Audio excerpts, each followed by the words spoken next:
Guys, আশা হচ্ছে তোমরা খুব ভালো আছো। আমিও খুব ভালো আছি। আজকেও দেখো নিয়ে এসেছি, দেখো গাজরগুলো যেহেতু বড় করে দিয়েছি, জন্য আমি কি করছি বলো তো, আগে থেকে ফ্রাই করে নিচ্ছি। বুঝতে পারছো? এতে রান্নাটা কি বলো তো সুবিধা হবে আর খুব টেস্ট হবে। আর এখানে আমি হচ্ছে পালং শাক, পুঁই শাক দিয়ে রান্না করব। বুঝতে পারছো? তোমাদেরকে দেখা হচ্ছে নেক্সট ভিডিওতে। দিয়ে দিয়েছি, ঠিক আছে, গোটা জিরা। এই দেখো, এই জিরাটা দিয়েছি।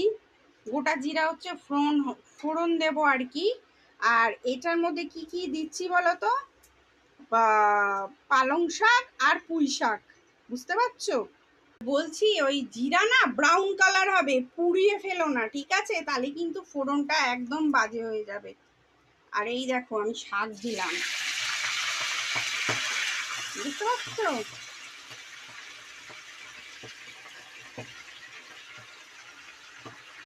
দেখো হলুদ দিয়ে দিয়েছি, স্বাদ মতো নুন দিয়ে দিয়েছি, ঠিক আছে?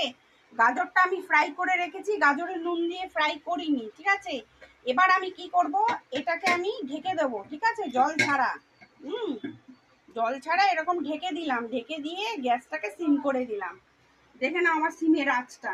ব্যাস, এই সিম হয়ে যাবে। তারপরে আমি গাজর দেব। তারপরে আমি এর মধ্যে কি কি অ্যাড করছি দেখতে থাকো। এই দেখো, এটা আমি দিয়ে দিয়েছি।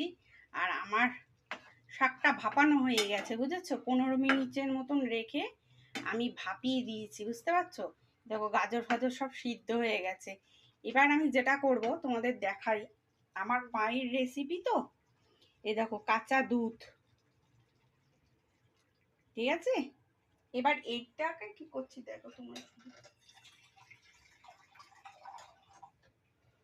এবার এই দুধ ধোয়া জলটা এর মধ্যে দিয়ে দিলাম, ঠিক আছে?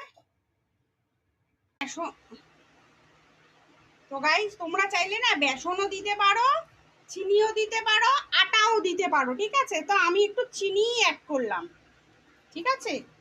ঠিক এইভাবে খেয়ে দেখবে, সুপার গাইস। এই দেখো আমি তো নিয়েছি, বুঝেছো? দেখতে পাচ্ছ? তো দেখি টেস্ট করে দেখাচ্ছি।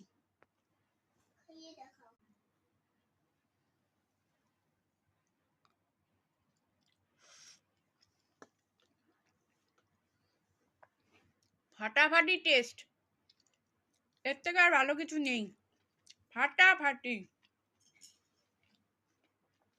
কি বলবো গাইস, তোমরা ঠিক এইভাবেই রান্না করো। কি যে লাগছে না, তোমরা কি বলবো, এই দেখো।